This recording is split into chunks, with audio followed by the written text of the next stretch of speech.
Have you been looking for a way to stay focused on your goals and grow your MSP? Accountability groups from RocketMSP can help. We offer weekly accountability sessions that meet online with a group of your peers. Your success begins with accountability. Go to www.rocketmsp.io to join your accountability group today.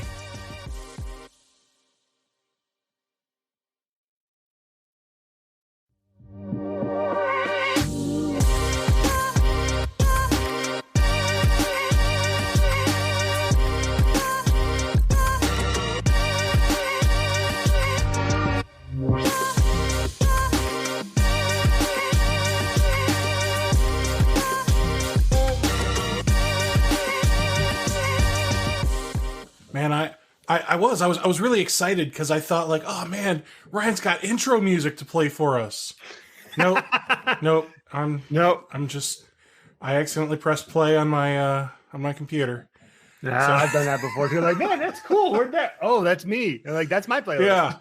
Yeah. I was like, oh man, what button? Oh, I guess I just hit play. That's the button I pressed. Okay. So, Ryan, thanks so much for joining me today, man. Sure. I should have warned you about this, but in a little bit, I'm gonna ask you some questions once we've got some people on here. Okay. Because I feel like we're gonna have to get them out of the way, otherwise, whatever. So, before we really get too far into it, since we don't really have anyone watching yet, you and I we were kind of talking a little about our studios, so to speak, and yours obviously looks much nicer than mine. I'm gonna like kind of zoom in on yours a little, like if people look, like you've got a fantastic background, you got the mood lighting behind that your dragon shelf. Statues back there. Yeah. I mean, you've got the typical nerd room, so you me, I'm like, oh, look, Steve looks like he's in his bedroom and hiding from his children. Sure. He is. So yeah, that was, it was funny because we started doing videos right when COVID hit, and we actually did a bunch of Facebook Live videos called The Pivot, about how businesses were changing. And I was like, oh crap, I need to make my office look better. So what you couldn't see was the fact that everything outside of this viewable space was just trashed. There were boxes stacked up. We were like running around like chickens with our heads cut off here. I had kids at home trying to e-learn for the first time, and it was just a hot mess. So I said, okay, we need to make this better. And I spent some money and upgraded. So I got some, cheap in-ear speakers so we can differentiate the mic, which makes a huge difference on everyone's performance. Microphone here, studio lights like you have. I don't have the cool ones. I've got the knockoffs. Upgraded to a DSLR camera and cleaned up my background. And it was really. It made a huge difference. And what we also did that you can't see is that there's a curtain rod up behind me. I can clamp on a green screen to. Yeah. I don't know if I adjust my camera. So I as soon as you said green screen, I knew where you were going with that. That's cool, man. So let me see. Yeah, you can't really see it too well, but and I just keep it folded up in the corner. So if I ever need a green screen for something, or my wife wants to come in and use this setup, I can just clamp it up and throw on a green screen, and it looks amazing. Well, that's really cool. And, I would love to put up like a curtain rod or something like that. This is a pretty wide room, though. I think this is 18 feet wide. I'm sure my iPhone could tell me, Yeah. But, and then we've also got vaulted, so the ceiling's doing this. Oh. So, like, I was looking like, oh, I could, maybe I'll just get that, like, that Elgato green screen, because I like the Elgato stuff. They make some fantastic stuff. I got 2 cam links. I love them. Yeah, I mean they make some fantastic stuff. So I'm thinking, I'll just I'll go get an Elgato a green screen. I'll get the MT version. That way I can mount it either to the wall or ceiling. And then I'm like, oh, yeah, because a wall doesn't do me any good because the wall's way back there. And the ceiling, I mean, the ceiling's so high, I think the green screen would stop around here. Like, Yeah, we did. So when I first got it, I actually got a support bracket that was as big as the green screen. So it's pretty wide. The only issue was nice. that it was so bulky because of the feet are a tripod. So then you've got everything hanging down, and it was like, it ended up being like right behind me. I was like, that's claustrophobic. So then what I did is I did the ceiling trick, and someone told me that, yeah, go buy a curtain rod. Just buy a super long, like a 20-foot curtain rod, or I don't know, up to 12 feet curtain rod, whatever it is up there. And I just screwed it into the ceiling, and I got little clamps and just clamp it on. And for under $50, we were able to do that. But there are other options out there. And if you need a green screen, obviously you got the lights. The lights make the best difference with a green screen. You can definitely do it.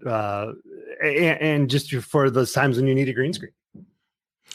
Well, I agree completely.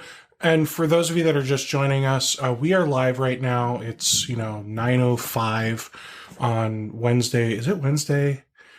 Yes. I'm on COVID time still, man. Like it's so like the kids are starting to get back into school, and I'm still like, the day ends in the letter Y. That's all I know. Yes. Yes. I definitely hear you there. So let's talk about the lighting thing, because I think one thing people don't realize is how important lighting is for their like webcam stuff. Even if you're helping clients with work from home stuff, lighting is so important. I mean, you have fantastic lighting. You've got nice even lighting. Mine, you can tell, is a little like washed out, which is fine-ish.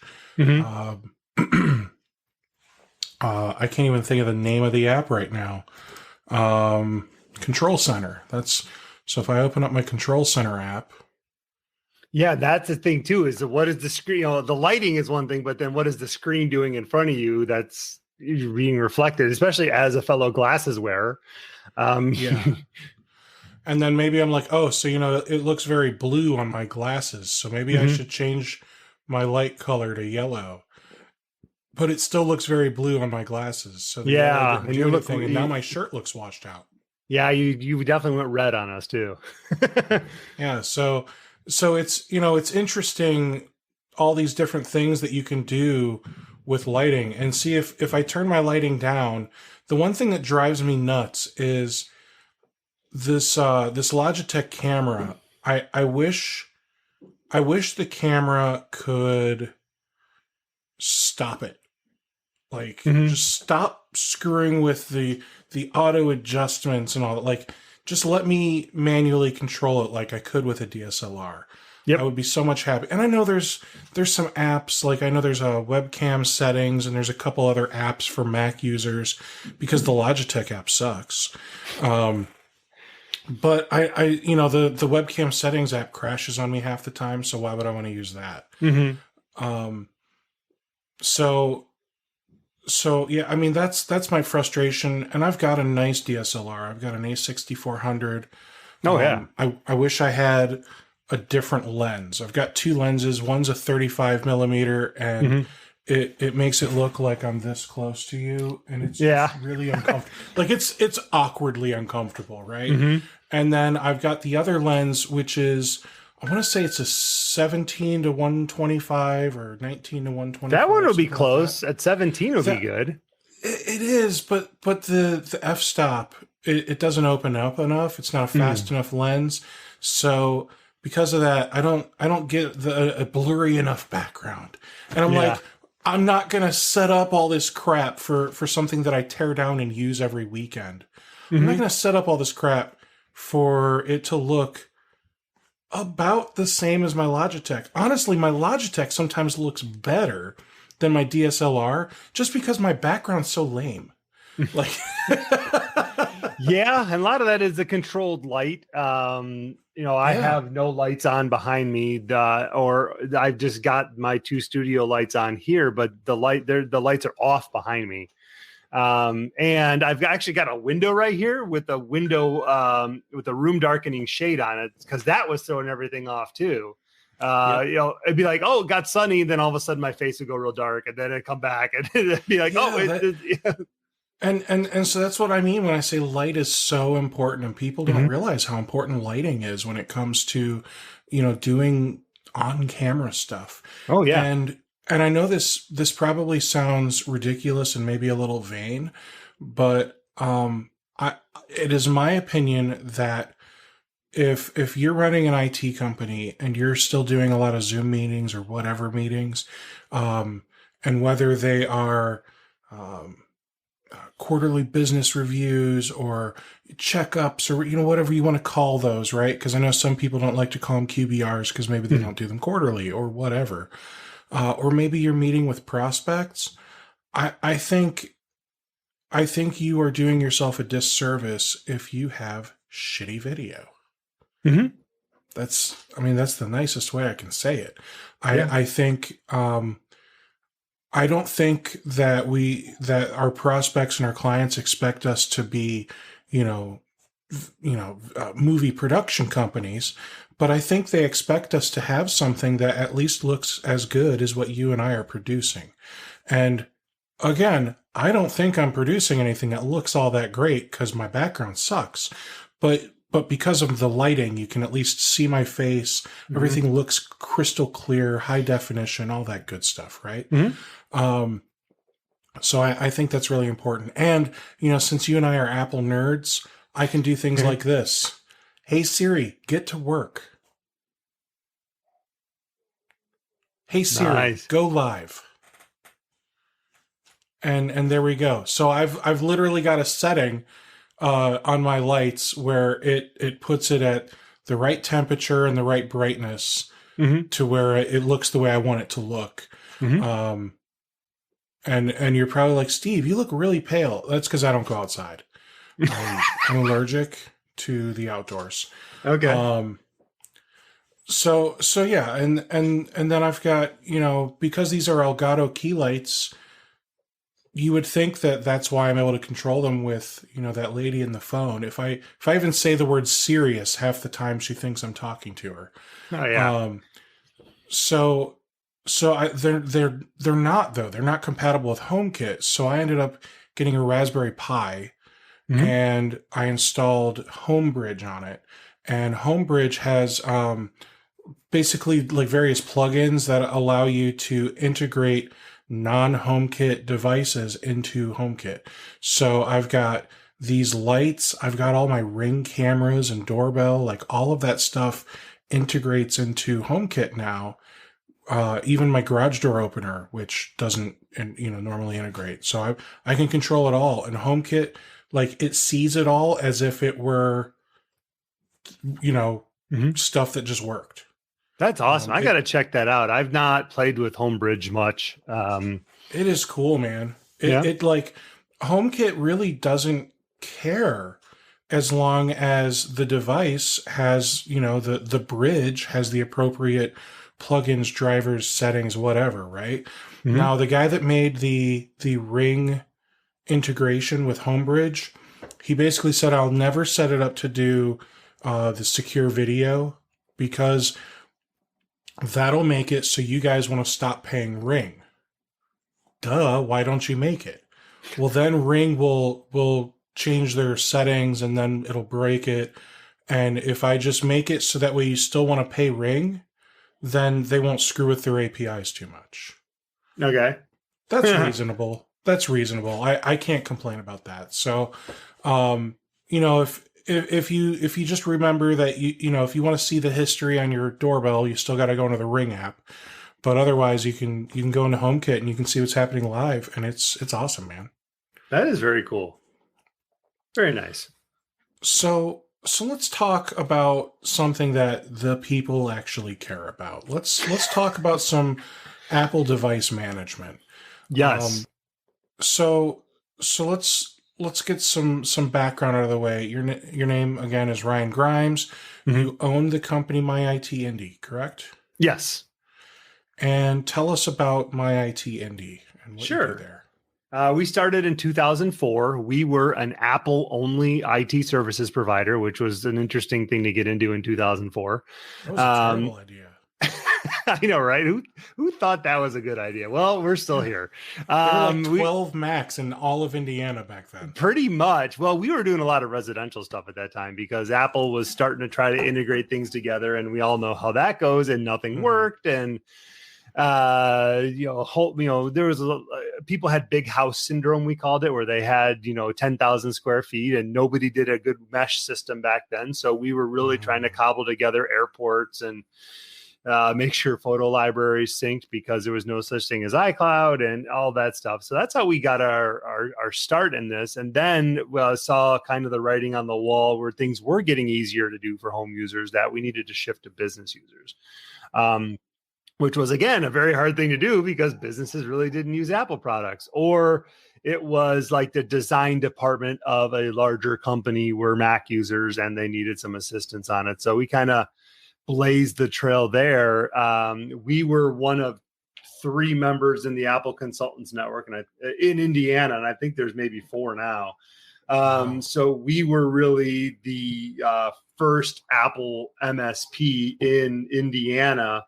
And honestly, that was before MSP even existed. Pretty much. It was weird because we kind of defined it. Then we're like, oh, hey, Carl Palachuk's talking about what we do already. That's kind of cool. Like, okay, we're kind of doing the right thing when all the experts are telling us we need to do this stuff. So we were moving that way anyways. And then we're finally like, look, we need to get everyone on an agreement. We did the math. And we came up with a price based on kind of what they were spending. And what was interesting was that it was all consistent across every business. Like they were actually paying relatively within about 10% the same amount per user per month. That once you factored everything in, I'm like, okay, we'll start there and we'll price it there and we'll go. And everyone came on board. And that's how we started this. And I'm dying to know, what was that price? Oh, God. I want to say it was... I'm ashamed to even say because it was so long ago, but it was like $60 a user or something like that with the machine included. Obviously, that's not what we charge now, but that's what it was. With the machine included, you don't mean hardware as a service. You mean you were covering the user, their issues, and any issues the machine had, right? Yes. And that included everything like the network, the server. I mean, that's really what we priced it at. And that made sense back then because things are so much simpler. You didn't have 17 layers of a security stack protecting their network and stuff. Yeah. I mean, we're talking 10, 15 years ago. I mean, when Carl released his stuff, was Mac, I don't remember what year-ish do you think you did this switch? Oh, it's probably been at least 7-8 years now since we've done the switch. So okay, so I guess where I was going was I think it was maybe, what was it, 06 to 08 when they switched to Intel. Yeah, it's been because that's about when we started. That's a good question. I need to look that up. Those random okay. Apple facts are not leaving me. It's not really important, but I guess where I was going is you were probably already supporting Apple devices for residences and businesses, maybe, by the time they switched over to Intel. We were, yes. In fact, it was January 2006. I looked it up real fast. Okay. So I remember doing a migration for a couple of computers to Intel Macs. And of course, they got like the low-end Mac minis with the Core Solo processors in them. And 4,800 or 4,200 RPM platter hard drives. So yeah, everyone in the room just went, ooh, yeah, that was bad. They were so I feel like I just got kicked in the nuts. Yes, that's it pretty much was like, oh, we're going to update the operating system. That'll be 2 hours. Yeah, that's, ugh. Yeah. And what's crazy is like, I still just out of reflex, when a client says, hey, Steve, and it's a small client, so we don't have like images for them or anything. We literally install Windows and then like everything they do is in the cloud. So I install Windows, set up a printer, and install Office 365, and it's done. So I've got a client, they're like, yeah, how long is it going to take you to do all this? And I just by default say like, I should have it done in a few hours. Like he dropped the computer off here and he didn't even make it back to his office, which is 45 to 50 minutes away. I'm like, yeah, so this will be done in about 10, 15 minutes. Like, Yeah. It's just insane. Like reflex. Just to think like, oh yeah, an OS load that takes like 2-3 hours, but it doesn't anymore. It takes No. like 7 minutes Yeah. It's pretty because fast solid to state download this. and the OS is so lean now. Like they like both Microsoft and Apple have done a great job of making it much easier for us to do our thing. But still just difficult enough that they need us. Yeah, and that's the thing. We've been in this industry long enough that you take something that used to take you 2 hours and now is a checkbox. Is it any less valuable?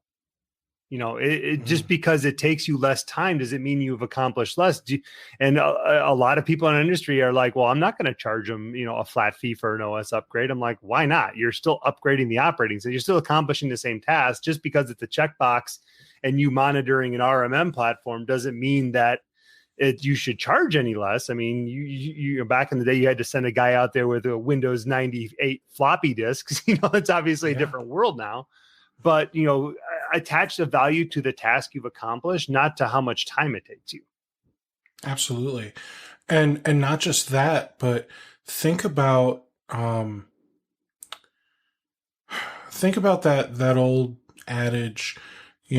Why are you charging me $100 for this thing? I mean, it only took you 5 seconds. Well, I charged you $1 for the work and $99 for knowing what button to check. Yeah. Yep. We've all heard that, right? Yep. So that's why when it comes to like equipment sales. Now, with Apple products, are you even authorized to resell Apple products? No, and we never have been. I've never pursued that. Okay. We can now through the Apple Consultants Network. I can set up a customer with a custom store that they can order things through, and I can, theoretically earn a couple percentage on that. But then Apple pushes a lease, and I can't make a percentage off a lease. So I'm like, why am I doing this? So you don't make anything off the lease? Not if they go through Apple. That's dumb. Yeah, it's, Apple, I will say this about Apple, and I've worked with them for many years. I've been an Apple guy since the 80s. Apple's kind of like your uncle that had a little bit of a drinking problem. Sometimes he'd come over and be like, hey, here's $1,000 in cash. I love you. You're the greatest. And sometimes he'd give you the back of his hand. You just never knew what was, and they've grown so much and they've done so many things and they've done so many great things that part of them still remembers getting, kicked when they were down back in the 80s and 90s by Microsoft and Intel and Dell and all those guys. And they're a little punch drunk. And then the other side of them is they got like billions of dollars in cash. They just don't have to care anymore. That's true. So speaking of the billions of dollars in cash, what's his name? Rossman? Is it Louis Rossman on YouTube? Sounds familiar. Yes. He's got that New York computer repair shop. Oh yeah. He's constantly going on YouTube with videos bashing Apple and their repair stuff. So a lot of times, according to him, a lot of times you bring in your MacBook and it's out of warranty, so they don't care. So you bring in your MacBook, it's out of warranty, something's not working right. Maybe it's just the hard drive, and it's an old enough Mac where the hard drive could have actually been replaced. Mm-hmm. And they open up the computer and do whatever they do, and they don't know how to route the cables properly when they're done just poking and prodding and doing diagnostics to tell you, yeah, it's a bad hard drive. So now the computer doesn't even like turn on because they've bent a couple of the pins or one of the pins that transmit power to the backlight on the display. Like, I don't know how I fall asleep like watching podcasts and stuff on YouTube, and I woke up and somehow it went down some dark rabbit trail. And I woke up and it's been on like Louis Rossman for an hour and a half, just showing me why Apple does a terrible job with repairs. And like every one of these, it was like, oh, it'll be at least $1,100 to repair because they got to replace the logic board and the top case. And and then this one they had to replace some other things, and it was literally like they bent a couple of pins because they tried to force the plug into the connector or whatever on the motherboard. I never know the right terms for these things because I never cared to look. But they tried to force it in, and when they forced it, they put it in at an angle, which bent a couple pins, which meant they never plugged in, and now something else is broken. And it's the Apple consultant or Apple tech's fault from the Genius Bar. And have you ever experienced that? Is that just this Rossman guy looking for the worst of the worst?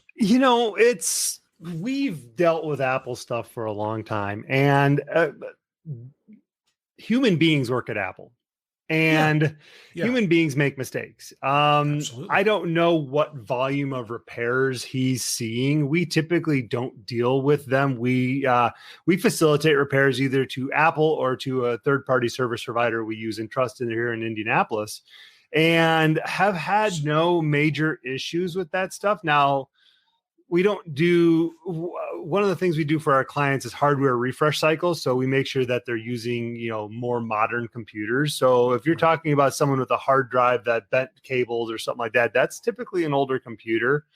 And we don't deal with those a lot. Because it's not soldered to the board anymore. Right. Everything is soldered to the board now. I mean, everything is on the motherboard now. So if you actually take apart even like the 16-inch laptop, which is huge, I can't see it on my screen, but like 60% of that internal is battery. It's so small these days. It literally the entire computer is like a Pop-Tart. That's really the sum of all the parts.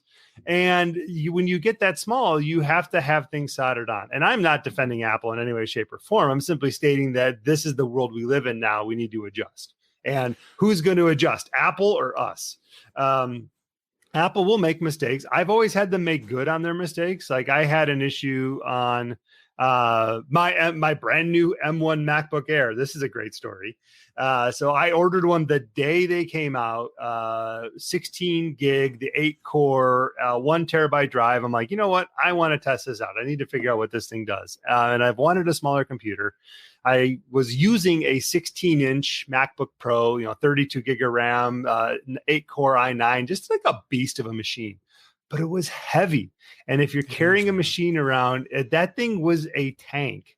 Not as bad as the old 17-inch MacBook Pro, but it was still a good-sized machine. So I ordered this thing up and I get it.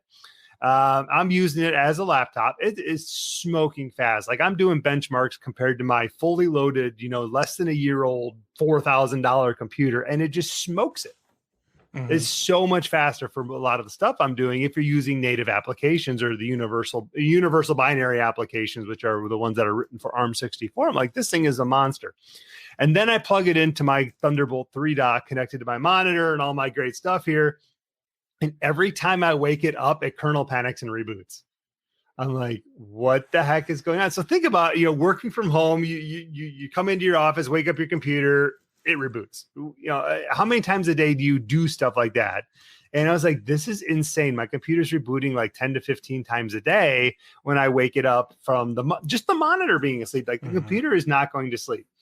So I call Apple because being in the Apple Consultants Network, we get an upgraded support experience. And I call them and they're like, yeah, we're just going to swap it. Like, we don't even have parts. Like, we don't know what's going on. Like, we're just trying to keep our heads above water. So they swap my computer. And of course, being in a pandemic, COVID, brand new product, China's not shipping anything world, it took 5 weeks to get my replacement computer.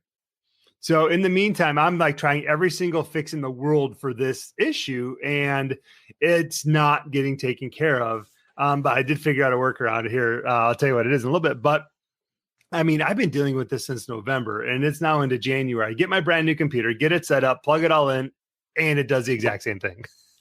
I'm like, you've got to be kidding me. Like, how is this a thing? And I'm digging through support, and I'm finding more and more people are having issues with M1 computers connected to external monitors. I'm like, okay, there's a thing here. There's a problem that exists in this universe that we need to figure out where it is, because I have clients that have this setup, and I cannot recommend this product if their computer is going to reboot 10 times a day. So we're digging. And finally I figure out a workaround. And it's so I have a call digit Thunderbolt 3 dock, which is not the problem. I've used this dock on 3 other Macs, works perfectly fine. The M1 Mac has the exact same dock. Yep, the M1 has a problem with it. So my solution to this problem is that I take a USB-C to DisplayPort cable right to the monitor. I don't run the monitor through the Thunderbolt 3 dock, and that fixes the issue. Now, obviously, I've got 2 things going on now. I've got my Thunderbolt 3 dock plugged in with all my accessories on it, and then the USB-C to DisplayPort cable going right to the monitor.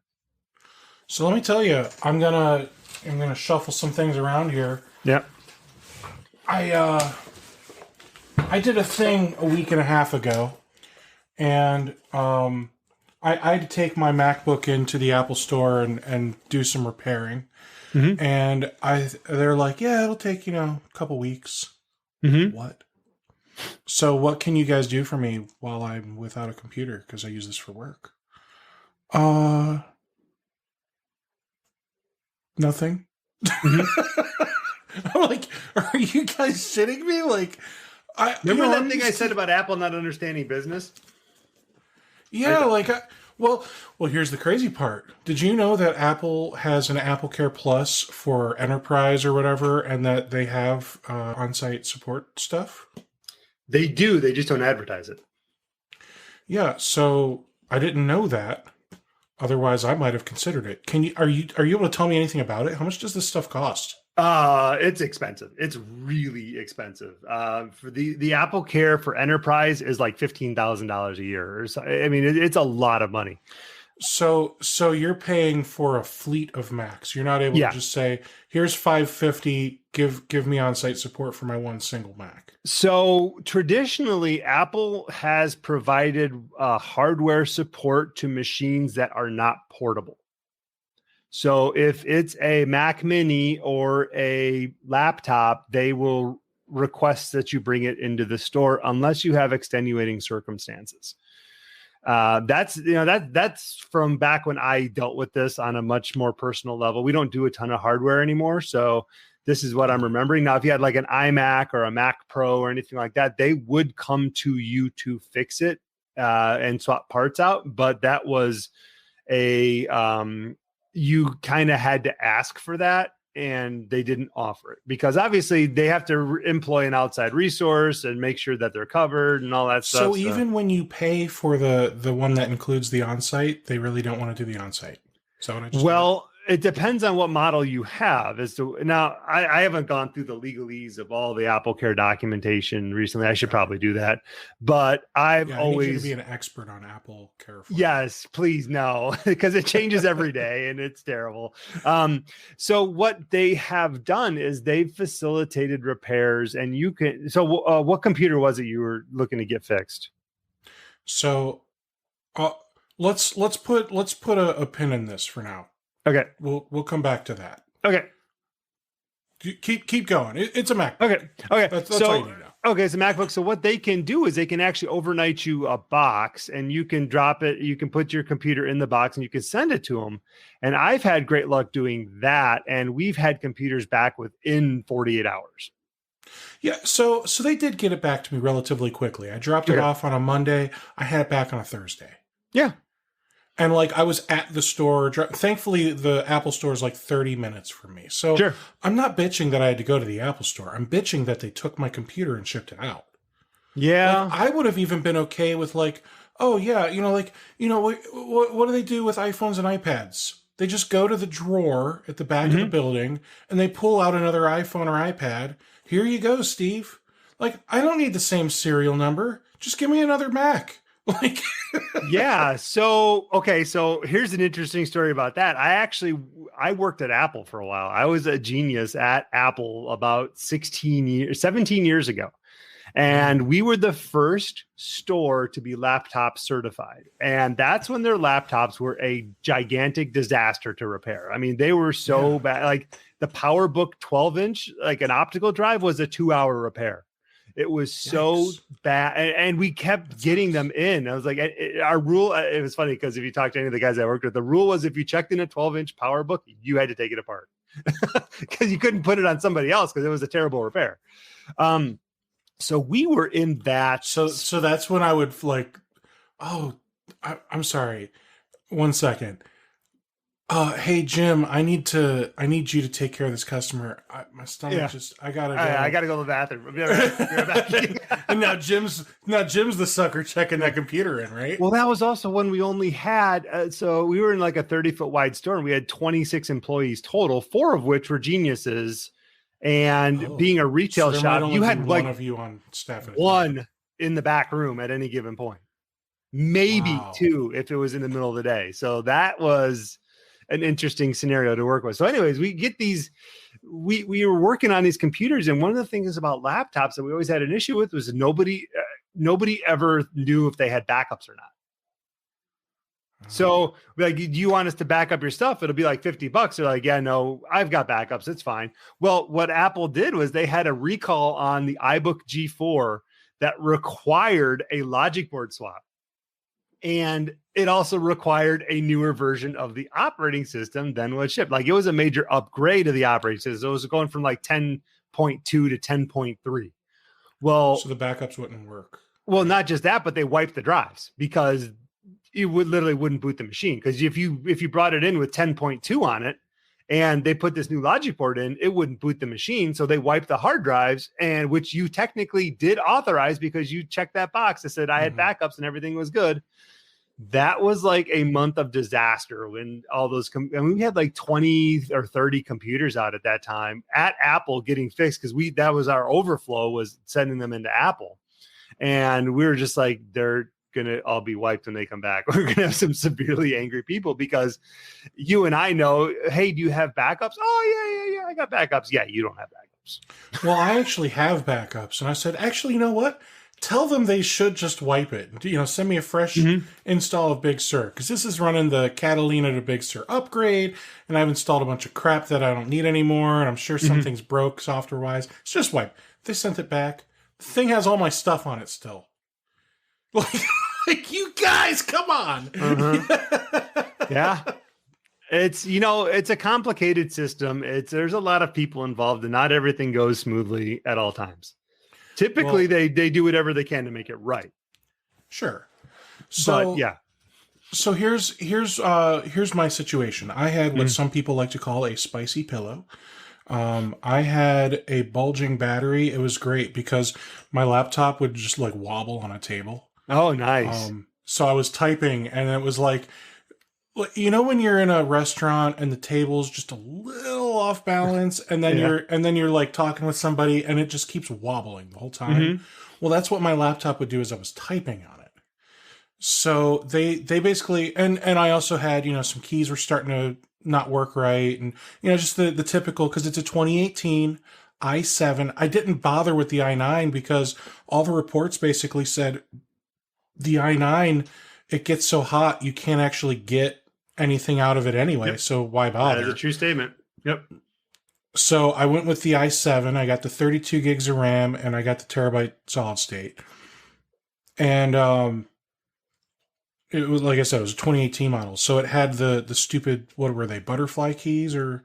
The first, what's the keys everyone hates? Yeah, the butterfly keys. Yeah. Yeah, it had the keyboard that everyone hates. That's all I remember.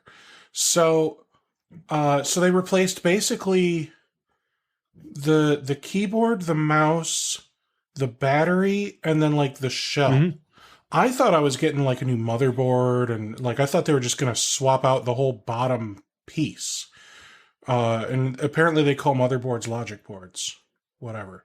So they didn't though. They kept the parts that weren't broken. They swapped out some things. I mean, it went relatively quickly. I was impressed. They told me 2 weeks. I got it in 3 days. But because I was nervous and I didn't want to run a business on an iPad Pro, which I'm close, but man, it sucks. Like trying to, because if I could just hook up a keyboard, a monitor to the iPad Pro and have it be the full monitor and not some weird scaled thing, I'd be happy. Yeah. Yep.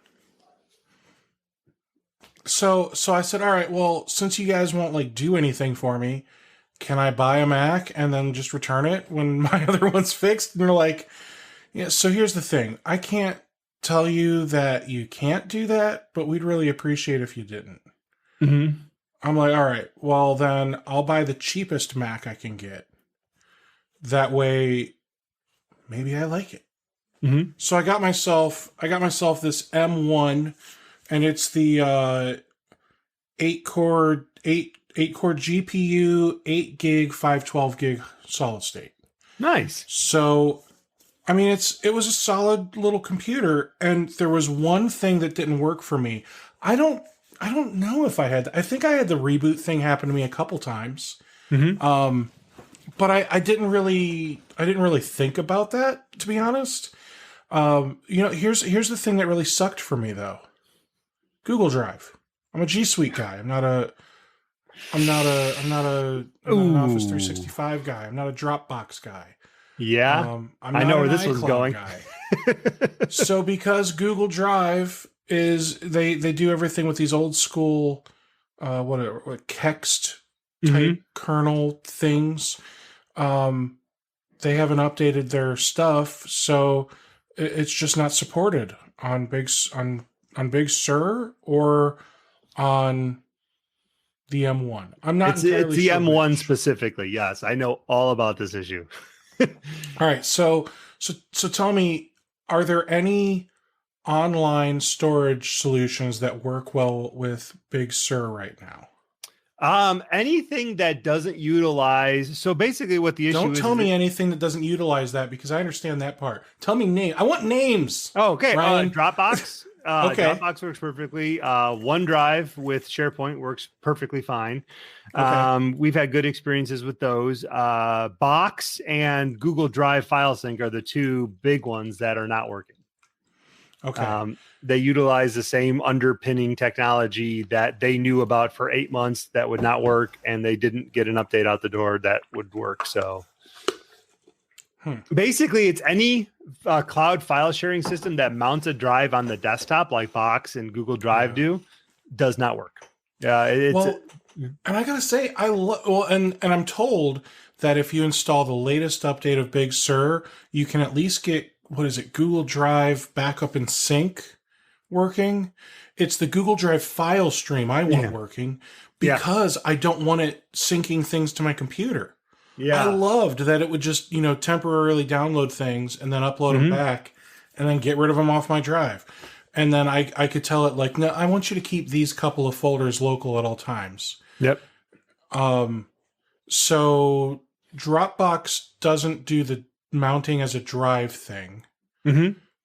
But do they offer the we won't keep everything on your computer thing? I don't know how it works compared to Google Drive. We're not Google users, so I don't know the capabilities of that. But I've got a personal Dropbox account we use just to share small things around the house, and it seems to not clutter things up too badly. I just don't know how it compares to Google Drive file sync. I know that Box did the same thing that you're talking about with the moving of things off your local computer, and it was great. We've got a fairly large client with about 35 users that can't buy an M1 computer because they live and die with Box. So, Box sync works, but that's not. But you don't want to sync all those files. No, we can't. Like, mathematically, it's impossible. They've got over a terabyte of data.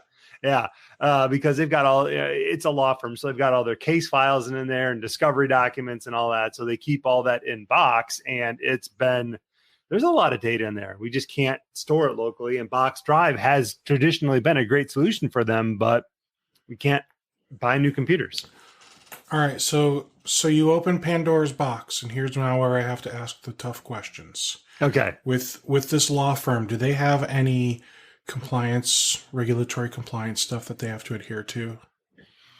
They have guidelines, but they don't have. They have the traditional cybersecurity, E&O liability stuff that they have to adhere to for their insurance companies, but nothing on a state level. There's no requirements for law firms in the state of Indiana that I know of. And the owner of the law firm is pretty tech savvy. He's been on top of that too. Now, having said that, if you are negligent, that's a whole other story. Like if you're like, I don't have any backups, I don't have, I use, my Gmail account, I all this other stuff. Yeah. But they're not doing like they're not doing like healthcare cases or financial cases or anything where they might have to suddenly adhere to HIPAA or SOX or FINRA or whatever. So they are complying to HIPAA just because it was, we're like, okay, we're almost there anyways. Let's just finish this out and make sure that you're complying with everything. But nothing specific.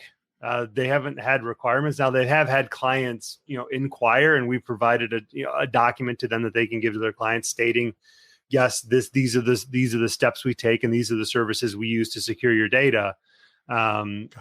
So you can be, assured that we are doing everything in our power to make sure that, nothing bad happens. But at the end of the day, it's, somebody could click on a link and anything could go sideways at any given point, right? I mean, that's the kind of the world we live in. We just try to make it a little bit harder. You've done things to at least button up all of the major points of entry. Yep. So with them being HIPAA compliant, they don't actually have to be HIPAA compliant. They just kind of are. Yes. Yeah, they just kind of are. That's a good description. They just kind of are. Yes. Okay. We aim for that, and nothing they do approaches the need for that. So we can just say that we are aiming for that level of compliance. And if you aim for that, it's kind of like aiming for the gold medal. People looking for the bronze are going to be like, okay, you've aimed for the gold. That's good. All right. So do you have any clients that are medical HIPAA compliant type stuff? No, we don't. We don't really play in that space just because it's not traditionally been a huge Apple platform, but we do Windows as well. So it doesn't really matter, but traditionally we don't do a lot with medical. Okay. So are you familiar with a BAA? Yes. Okay. But since you're not dealing with any medical, it sounds like you probably don't have any BAAs with clients. Nope, we do not. We do not deal with medical. In fact, we walked away from medical where we're like, I would never authorize anything that you're doing, and I'm leaving. Just because it was such a disaster. And they were just like, we're never going to change this. Like and to be fair, like they couldn't afford it. They had to, it was a medical facility and they had to spend a lot of money. And just to get up to date, I mean, they were like doing things that were horribly out of practice and not compliant in any way, shape, or form. And I'm like, look, you have to make these changes. Like, we're not going to. I'm like, okay, then like I'm out. Like, please don't call me ever again. Man. Well, good for you for, knowing that not every client or prospect can be saved. Mm-hmm. And good for you for knowing your limitations as well. Because it sounds like you are also probably avoiding it because, not to put you down or anything, but you're probably not an expert in it since you're not doing it. Right. Like you said, you're striving for it, but because you don't actually have to maintain compliance, you probably could be missing something. Right. And you have no idea because you just don't look it up. So good for you for avoiding those types of clients that actually need it and knowing your strengths and your weaknesses there. So let's talk about actual Apple management. Okay. So you probably, like every other MSP that's doing Apple management, you're just using Adigy, right? So what makes you so great? Well, we started off using Adigy because it was the only MSP focused tool out there that checked a lot of boxes. Ooh, I'm full screen now. Let me adjust my. That's cool. So we were pretty much our goals aligned with Adigy. Obviously, as an MSP, we love things that invoice monthly. We love things that are scalable for growth and shrinkage if we end up not needing as many seats. So Adigy was perfect for that. What we started off with Adigy and started enrolling computers, and Adigy at the time was very small. They had a limited development staff, and our needs did not necessarily line up with their roadmap at all times because honestly, they probably were catering to bigger clients that had bigger needs. So, at the end of the day, we did end up making the decision to move to Jamf Pro at the end of last year. Actually, it was October, November timeframe. And the reason we did that was because finally Jamf realized that they needed to get into this space and adjust their pricing and their billing because it's expensive. It was the 800-pound gorilla in Mac management if you weren't an MSP. And they needed to, they wanted to get into the space because ultimately they understood that they were not servicing our industry, but they also were trying to play by Apple's guidelines, which Apple's guidelines, again, Apple doesn't understand business really all that well, and they don't understand management of Macs specifically. That's a whole other show we could get into. In fact, I have got into it on a couple other Apple management Facebook Lives and podcasts because you have to be able to do certain things as an MSP. Like at the end of the day, if there's like, oh, crud, there's this security update we need to push out right now with Apple's MDM spec, which is what they recommend to manage Macs, I can't do it. So we needed a way to do that. And that's where Adigy really came in. And they were the first RMM utility that understood Macs, and the owners having come from Kaseya understood this as well. And they did a great job of getting that platform launched. Now, I did not agree with their roadmap. And we had a couple of technical issues. There was once about 3 years ago where there was an update pushed in the middle of a workday that was not properly vetted. And we had a client with 25 or 30 of their laptops spontaneously started rebooting, which is super awesome because they were all executives. And what happened was we ended up having to, I don't remember exactly what the fix was, but we had to put in a lot of work to get them to stop doing this thing. And it was really frustrating because it wasn't anything we did. Like, it was something that our vendor did, and during the middle of the workday and had a glitch and caused a problem. And I was like, you know what? I'm sorry. I can't do this anymore. You've cost me like a day and a half worth of work. I need to find a better way to do this. So we muddled around. We went to Mosul, which is an MDM provider, very good on the MDM side. But again, it was lacking the tools we needed to do our job as an MSP. So we incorporated Munki, M-U-N-K-I, into that workflow. But that was a lot of technical knowledge, and the documentation was not where we needed it to be because we didn't have a dedicated person to just figuring this out, which is what a lot of these solutions needed if you do it yourself. So we monkeyed around with that for a couple of months and said, you know what, I as the business owner am spending too much time dealing with this technology and it's not doing what I want it to do. I need something better. And then a good friend of mine, Mike Castaldi of Wild Frog, said, Jamf has an MSP program now. You should check it out. So he did an e-intro to me. And it was a life-changing thing. Like, I was like, okay, sign me up. I'm done. Or no, I'm sorry. Let me backtrack.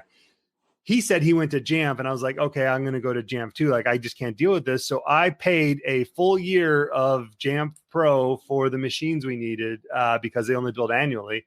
And then we moved everyone over to it. And it was a life-changing event on our side because things were so much easier. Updates would work. Things were branded properly. Like, we had a great self-service application in the dock of everyone's computers. They could file tickets. And, the integration with our PSA is not there yet, but that's a whole other thing to worry about. But I could officially manage all my Macs and my iOS devices in a platform that gave me the most power and was the easiest to use because the documentation was amazing. And I could follow everything, and people wrote people did videos on how to do stuff. And whenever you look at Mac management documentation, chances are it's written for Jamf Pro. And it was super easy to just follow the instructions, and these things would do what you needed them to do. The added bonus. Cool.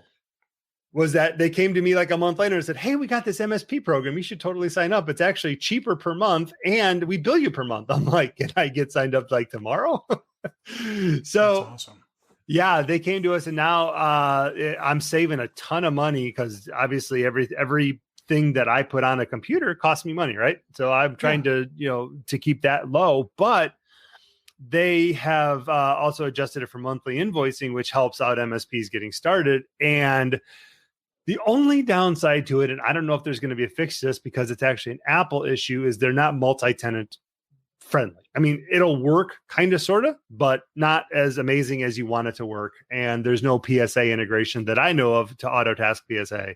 If I'm missing something, please somebody let me know. But there's a couple of things that aren't perfect with it, but ultimately it's made my life a million times easier. Our techs are like, "Oh, I need to do this. Let me look it up. Oh, look, here's someone wrote up how to do it. Okay, great. I'll just import it and I'm done." So with Jamf, you said that it doesn't really support multi-tenant. So do you have just one MSP thing you log into and you can manage all your clients? So we have shoehorned it into, back when we started, before they had the MSP program, I was like, okay, I'm not buying like 10 Jamf servers. There's just no way, like the finances didn't work. So I'm like, I'll buy one and then put everybody on it. So it works. It's just not, you have to be kind of careful because it's not fully like a supported configuration.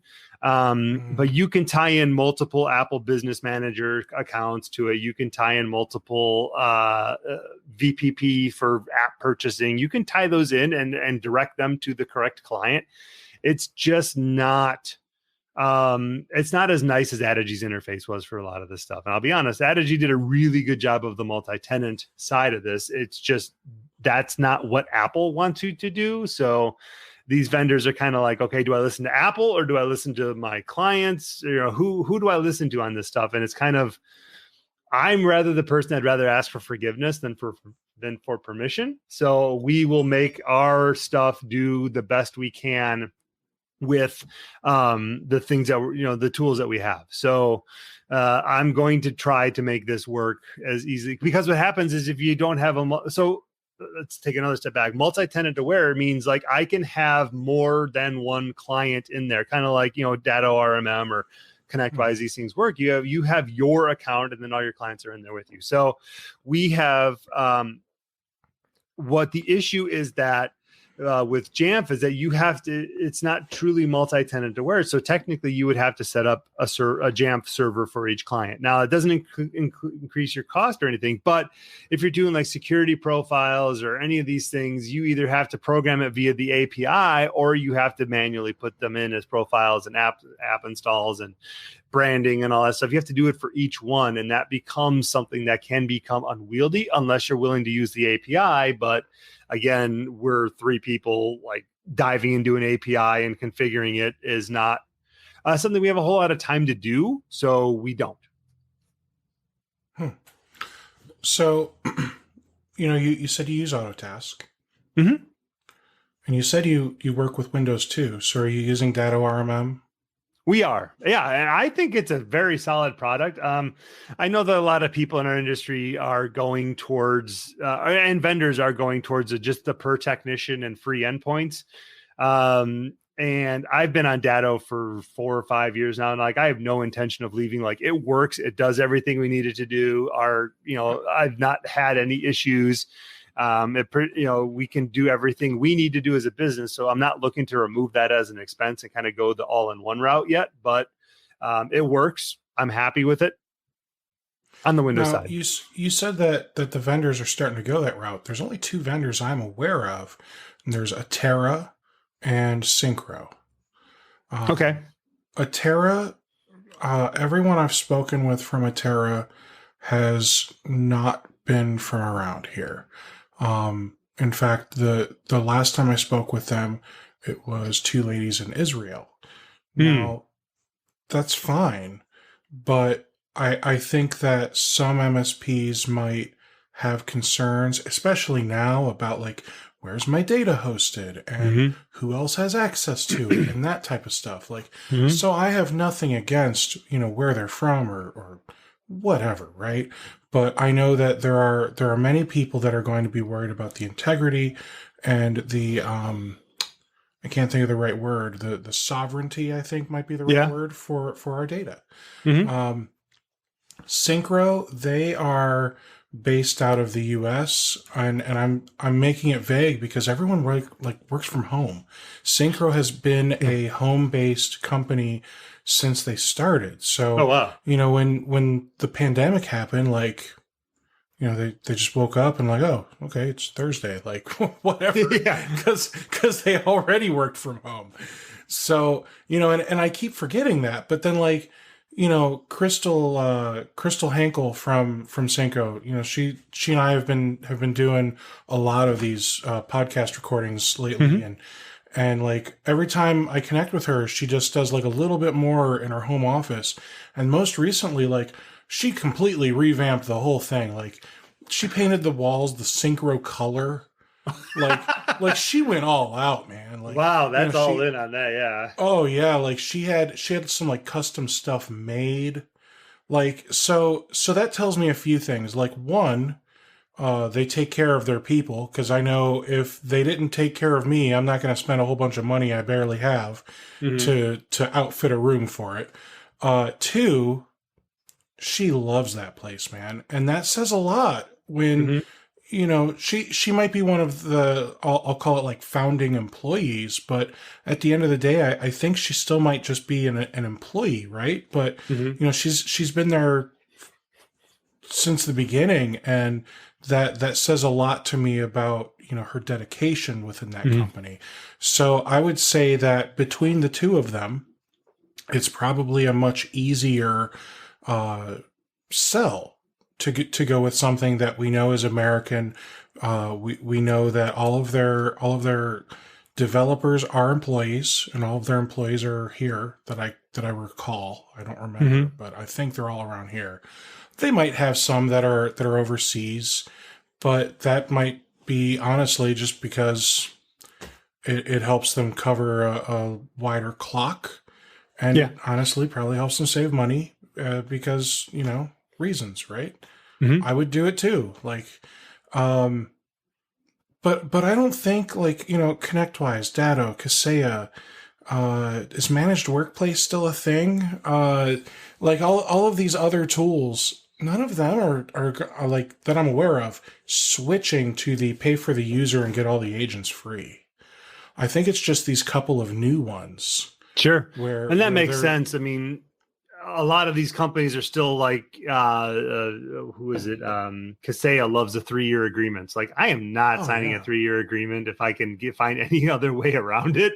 Like, because in 3 years, everything's going to be different. And if your product absolutely. ends up sucking 2.5 years down the road, like I'm still stuck with it. So, Well, and to take what you're doing right now with Jamf and Apple devices, I really think that MDM is where we really need to be looking for Windows devices. mm-hmm. Um, unless Datto really starts to up their game, and all of the MSP tools these days, to be completely honest, unless any of them really start to up their game, um, I think they're going to lose to whatever Microsoft renamed Intune.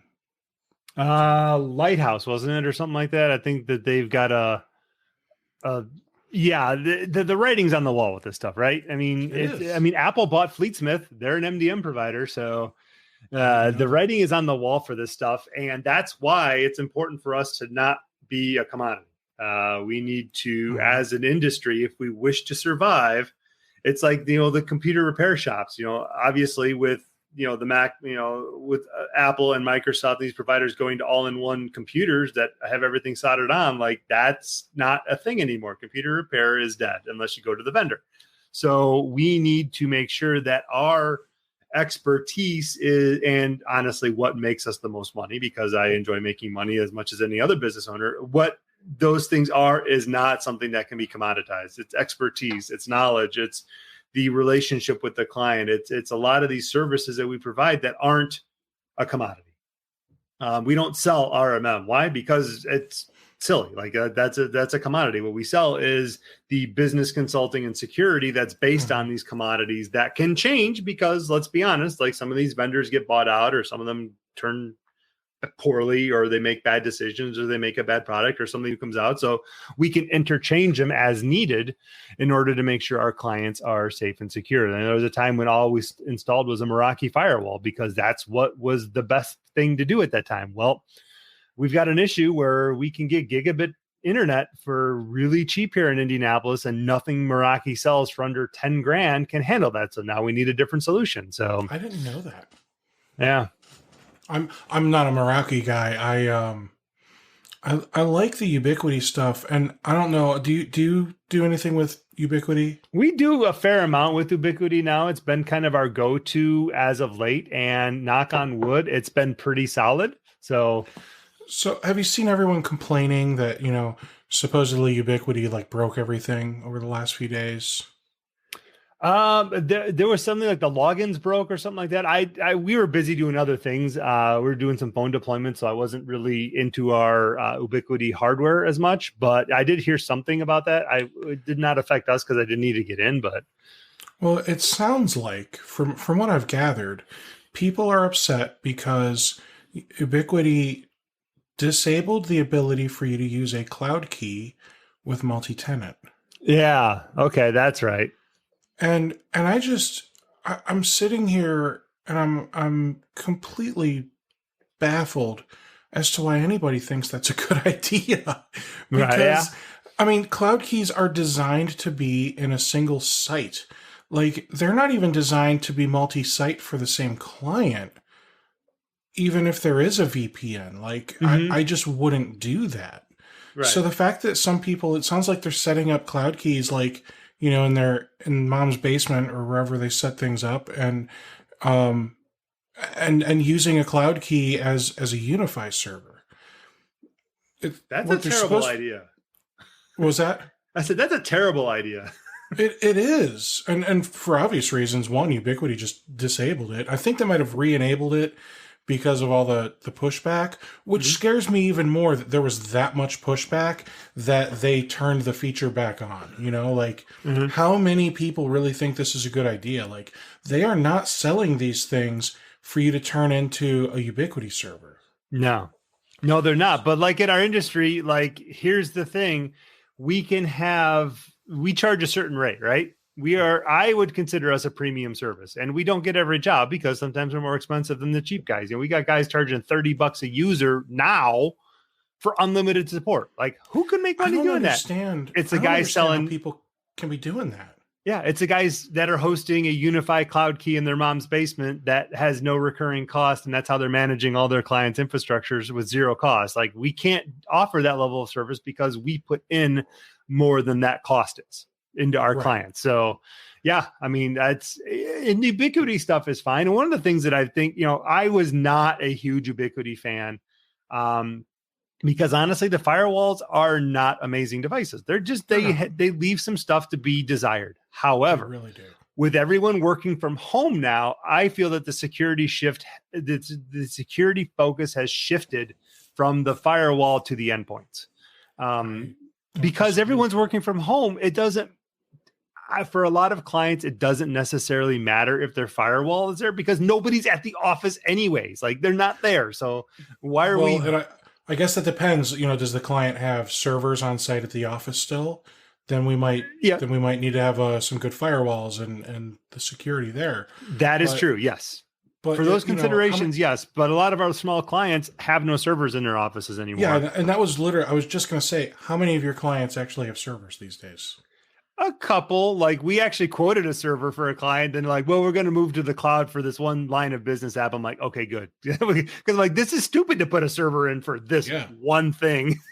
I remember 11 years ago shifting my clients to the cloud. Like, I was in my region of Northeast Ohio, I was kind of at the forefront of let's go to the cloud. Everyone else around me is like, no, you don't trust the cloud. You need servers. And I'm like, no, they're stupid. You don't need a $10,000 server project. You just need to spend a couple $100 a month. Let's put you in the cloud. Like, make this an expense that's easier to write off and doesn't hurt your balance as bad as this other thing. Because both you can write off, just one hurts less. Yeah. So and then some MSPs, well, capital versus operating expense. Like, no, nobody cares when we're this small. They just see bank balance low, food, hungry. Ah. Oh, something happened. Oh, you're back now. Me? Yeah, I do now. I heard bank balance low, hungry, and then you froze. Oh, that's I was just saying, like, nobody cares about that type of stuff because most of our clients are small businesses. They don't, the accountant cares and the client still doesn't care.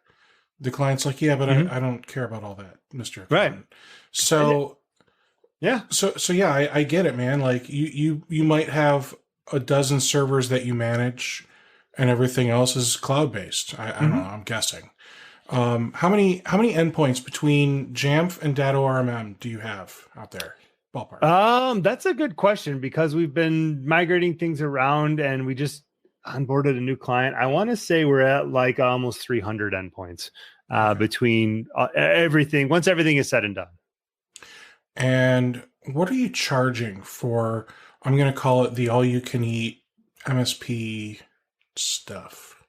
So the answer to that is it depends. And it depends on risk. So here's two examples. We have a client that is very laid back.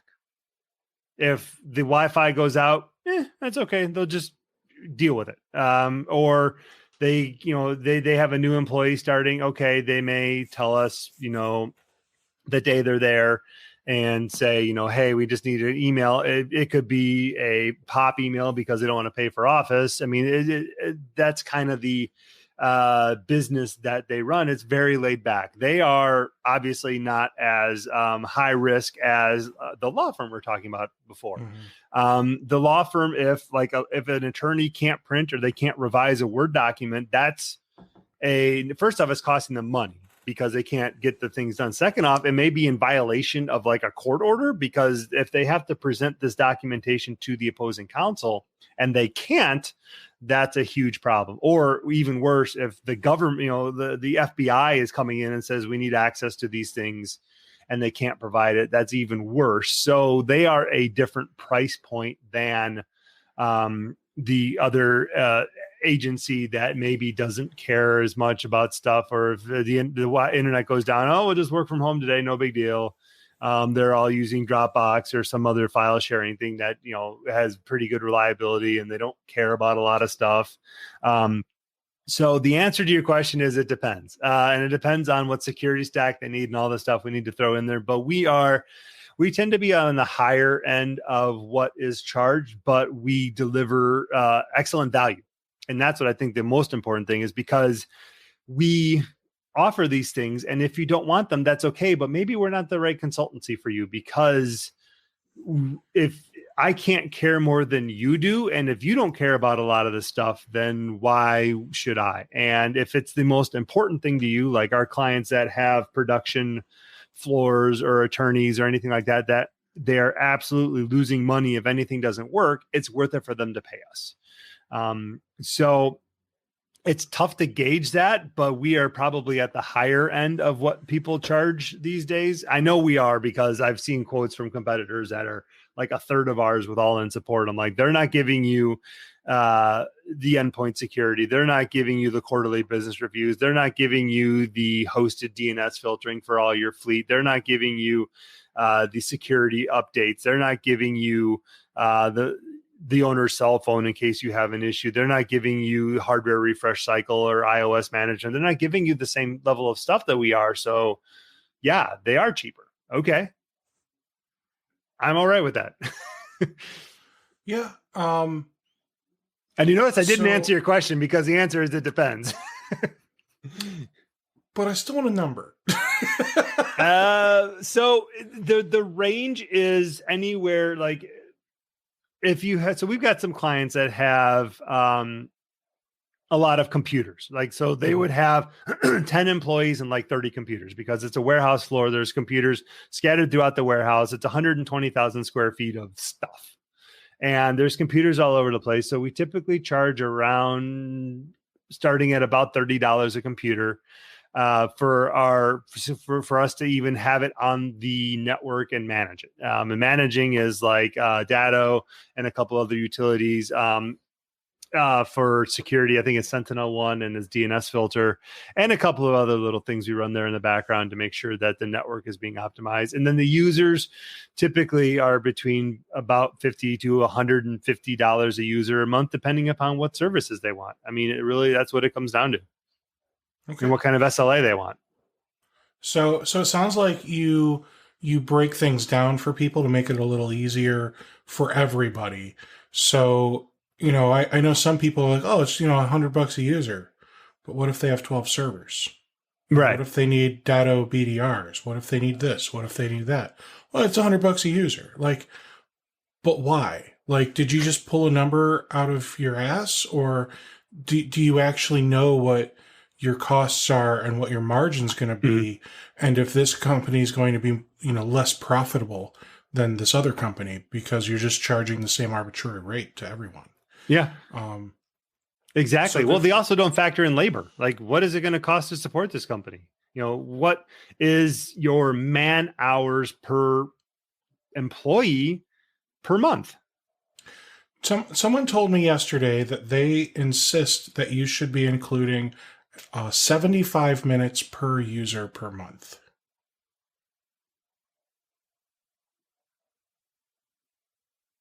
That seems a bit high. To me. I agree. And this is a person that is heavily automated. So it sounds like, if I'm guessing, it sounds like what's happening is they're doing a lot of like meetings and hand holding and training and other stuff because the automation is doing so much that they're sitting down with the clients to actually have like planning sessions instead of being so reactive. They're sitting down and saying, hey, so we just sold you a bunch of Dell workstations with 18 core CPUs in them. So now you're able to do your rendering in 3ds Max instead of it taking 3 days. You said it takes you like 3 to 5 hours. Mm-hmm. So what's next on your horizon? What do you see yourselves changing in the next 1 to 3 years? Like, and it sounds like they're having like a lot of these really great sessions to work together as a team. And that's going to kind of like get you in there better, right? Because now you're at the ground floor, you're helping them make decisions. And it's almost like they need you because now they don't just see you as the guy that's doing the computers. They see you as part of the brain trust, Mm-hmm. That's still a lot of time. Was it 75 minutes per employee? That's what it sounded like, yeah. Because I was just doing the math on one of my clients. I'm like, that would be an entire week we sat there every month. Well, they're saying that that's what you should be estimating as part of your costs. As like worst case scenario, shit hits the fan, servers die, mistakes were made, that type of stuff. You should be estimating 75 minutes per employee because over the course of, if you're doing 36-month contracts, over the course of the 36 months, you might find that if they had a catastrophe or two, that it averages out that you did that. Mm-hmm. And they also include projects too. Okay. So they are 100% like all you can eat. Now they'll probably say, like, depending on the size of the company, yeah, we'll install your servers for you and we won't charge you any extra, but we're only going to give you like 12 hours of project stuff a month. So, I mean, if it takes me 3 months to do it, you can't bitch because I'm not charging you extra. If you want it done faster, here's my rate. Well, it's a great thing about being a managed service provider is that managed can mean anything you want it to mean. And if that works for them, okay, that's good. That seems like something I wouldn't do, but that's why, that's why we have discussions. It seems kind of convoluted in a way, to be honest, but I mean, it works for them. Sure. So, and we don't know what they're charging either. I mean, they could be charging $250 a user, $300 a user. So yeah, you're in the range. Yeah. So that makes sense. Like you can afford to do those things. We are not at a point where we can charge $300 a user. In fact, our clients, if they saw this, would probably like, no. But that's, if you can charge those rates, you can do those things. It's like, if you want to buy a BMW, you're going to get a great car. Like, okay, great. You're also going to spend $1,200 on an oil change. Yes. Or whatever stupid price I don't even know. Like, I would loan a BMW as long as they threw in all of the regular maintenance over the 3 years. I think they do now for leases. Yeah. Yep. It's all in. Yeah. Because let me tell you, man. All you can drive, right? No, I don't even drive that much. I think I could probably pull off 10 to 12,000 miles a year. Maybe if I tried hard. Oh God, no. In 2020, I drove 20,000 miles. And that's with Ryan. I'm not sure if you knew this, but you were supposed to be locked in your bedroom in 2020. So here's the thing. We have clients that were in food distribution that were considered essential, and we had to service them. So yes, we had to do stuff. And on top of that, I've got kids and activities and all that stuff. So we were, we'd take my car if we were driving somewhere because it's cheap to drive. So we would do that on the weekends. But yeah, it was, and that was an off year. Usually I'm about 30 to 35,000 miles. No, thank you. Lots of audiobooks. Yeah, I'm happy that I'm able to do most of my stuff remote. Yeah. So let's get back into Apple device management, because if you haven't noticed by now, squirrel. So talk to me about what Apple device management actually looks like for your team. How many people do you have working with you? There are 2.5 of us. There's a full-time tech. There's me, and I'm the overflow tech and like level 2, level 3 if he needs help. And then there's our office manager / marketing person / cattle prod wielder that gets us moving forward. So what does Apple device management actually look like? I suspect you guys are logging into Jamf every day, clicking some buttons, moving some things. Kind of. So what we've done, I fully subscribe to the work smarter, not harder mantra. Traditionally, Apple device management, like let's say the Office applications, right? Because everyone uses Office. So what you would traditionally do is you would go to Microsoft's site and you would download every one of the Office applications when the day they came out with new ones. You would make a new installer in Jamf Pro. You would drag the application into Jamf Pro. You'd wait for it to upload, and you'd click, upgrade, and then it would look for the machines that you had that ran older versions, and then you would force that package to download and install on the computers. But we started off doing that. I was like, man, that's a big pain in the butt. I don't like doing that anymore. That's labor, right? Labor sucks. I don't want to have humans do this stuff. So we've been experimenting with a plugin for Jamf Pro called Installator.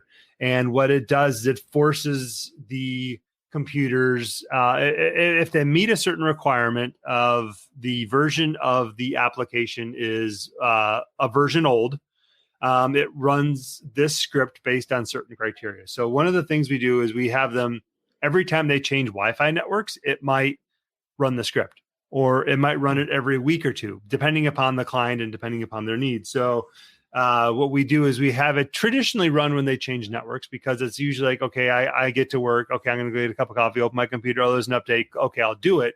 Or when they get home at night, they open their computer, or they're working on Saturday. Okay, I got time to do this. They can do it then. And what it will do is it'll run a script, and it will go to Microsoft's site based on the criteria that they have.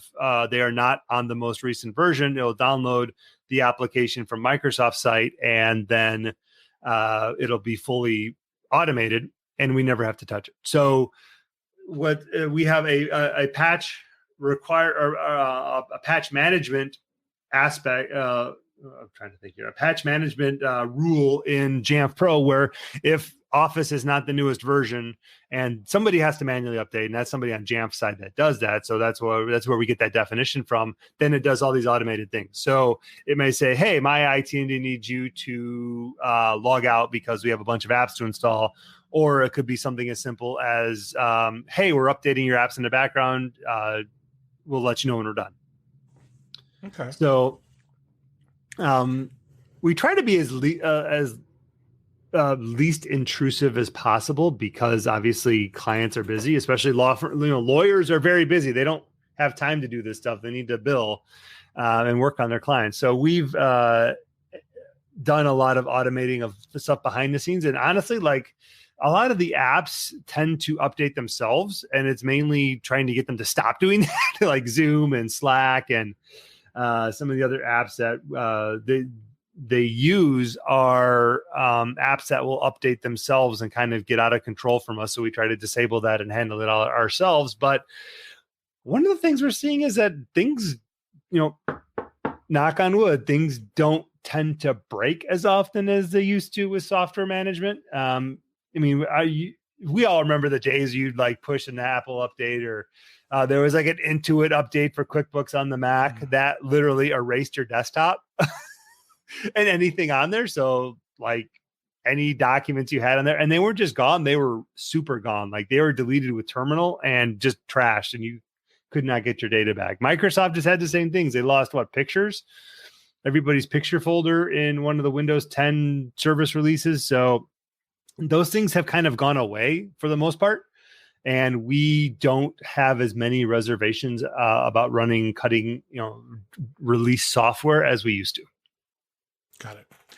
So, like, what really do you need to manage on an Apple device? I mean, everyone says they just work, right? So, you hand somebody their Mac, you install Jamf, you make sure they've got whatever else you need to install on there, and then you're done, right? Like, so the answer to that question is, the same things you have to manage on Windows devices. You have to manage security. You have to manage. We use Macs Jamf. Can't get viruses, Ryan. But here's the thing: Mac users can do dumb things the same way Windows users can do dumb things. So they can click on that phishing email. They can click on the executable they're trying to run that will launch this website. You can install malicious profiles on Macs that will redirect DNS settings and mine Bitcoin in Chrome or whatever the heck those ones are doing. So you can do a lot of these bad things. And honestly, the main attack vector we're seeing now is cloud services. They want to log in. They want to phish your Office 365 account. They sure do. And some of the stuff we put in place doesn't allow that to happen. Multi-factor authentication is required on all Office 365 tenants. We utilize some third-party DNS servers. So if you're bound and determined to click on that phishing link, like you should not be able to go there based on the criteria that we've set in the DNS filter. So a lot of these things that we're doing is to protect other things from happening. It's not just the computer itself. But so just like us Windows people, you've got the Office 365, the 19 different spam filters and security filters that get plugged into that. Mm-hmm. There might be an AV software that you're putting on the Mac because you never know. Mm-hmm. DNS filtering, more filtering, some more filtering, and then when you thought you were done, some more filtering. Mm-hmm. So it all really is like cloud-based stuff that you're doing for the Mac people, just like the Windows people. Yeah, and that's what we talked about commodities before. We utilize different platforms for the Apple side. We've tried the one dashboard to rule them all, and it's just not done it for us. Like we were all in on Sentinel-1, and then Sentinel-1 said it's going to take us 6 months to get our M1 Apple Silicon compatible agent done. I'm like, but I can't wait 6 months. Like I needed. Like, where were you? What were you guys doing? And to be fair, Apple moves goalposts on developers faster than any other company. So we ended up going with Jamf Protect, which is another Jamf product. And we're pleasantly surprised because it's a whole framework of security. It's not just like, hey, you've got this bad thing on your computer, because that's easy. It's doing things like, okay, this government document says that, or this FBI document recommends, 15-minute screensaver timeouts. You have 20 minutes. You need to adjust this accordingly. This isn't managed. You really should manage this. You have the ability for someone to do this. Okay, they shouldn't be able to do that on their computer based on this recommendation. So it's really like a framework of, it's basically like a bunch of checkboxes with decisions you have to make and how secure you want to make your clients. Some of that security does complicate things. Like, people aren't going to be super happy about their screensaver kicking on after 5 minutes or something along those lines. But at the end of the day, like, that may be a thing that you need to do. If they're in a high traffic environment, they may need to, to log in after the screensaver kicks in with their Azure AD credentials on their Mac, because that's a thing that we need to push these days. Now, hold on a second, Ryan. Microsoft makes Azure AD. So there's AD on a Mac. You can use Azure AD on a Mac, and there's actually a bunch of different ways to do it. Your MDM provider should allow for that, based on God, I can't think of the name of the thing. Not single sign-on, but Federation, Apple Federation for Apple IDs. So the myitindy.com is a federated Apple ID. So what that does, it ties. You ever see the sign in with Apple stuff? So my Apple ID for myitindy.com is tied to Office 365. So whenever I click login with Apple, it takes me to Microsoft. And then I log in with my Office 365 credentials, and that authenticates me back to the Apple service. It's the same thing with computers. You can use Azure AD credentials on a Mac. Now, you do have to use third-party utilities to make it happen right now, but it will work, and it works pretty well. That sounds sexy. It kind of does. It's kind of like, okay, it's the same password for stuff. And if you change it, it's the same one everywhere. And people are like, oh my God, this is the greatest thing ever. Like, yes. So Azure AD for Mac, does it make it easier or more difficult for you to manage stuff on the endpoint? So Apple makes it difficult for us to manage stuff on the endpoint.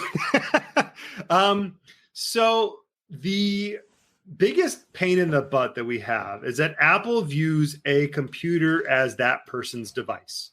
So your Mac Mini is your device.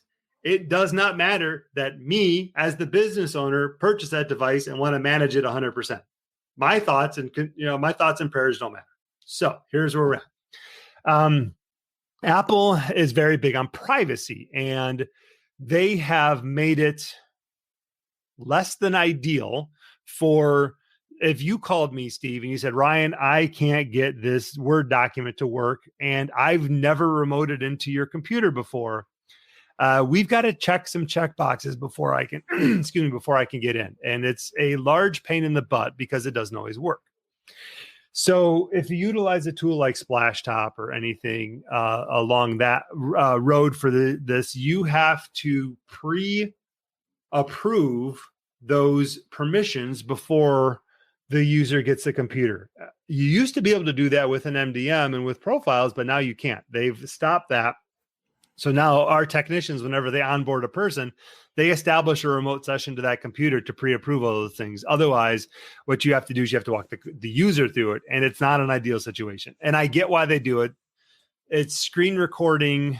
They don't want a user to not know their screen's being recorded, but at the same time, the hoops they have to jump through on a managed device, enrolled in an MDM, enrolled in Apple Business Manager, and verified to be a business person, should have access to do those things. So there's this privacy battle that's going on, and Apple doesn't listen to us in any way, shape, or form. They don't have to. They're a $2 trillion company. They don't have to listen to anybody. But at the same time, like, they want their stuff to be used in businesses and, to be utilized in this fashion, but they need to have a compromise on the management of it. And if you know anybody there that would like to have a conversation with this, I'd love to talk to them. But frankly, I don't. My opinion, and 50 cents will maybe get me a can of pop. It would be nice if they stop moving goalposts. Vending machines. Well, the stupid thing is so a lot of higher education and big corporations, if they have Apple devices, they don't make the users admin users. Mm-hmm.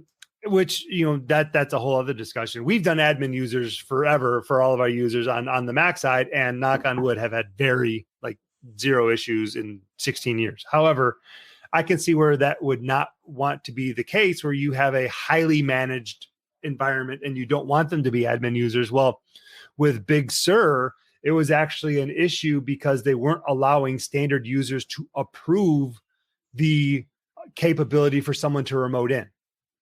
So you could not remote in.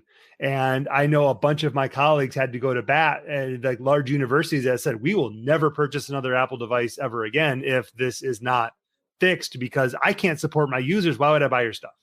Like this, yeah. You're being too private. And Apple, in one of the beta releases, late beta for Big Sur, changed policies and now allowed standard users to approve screen recording.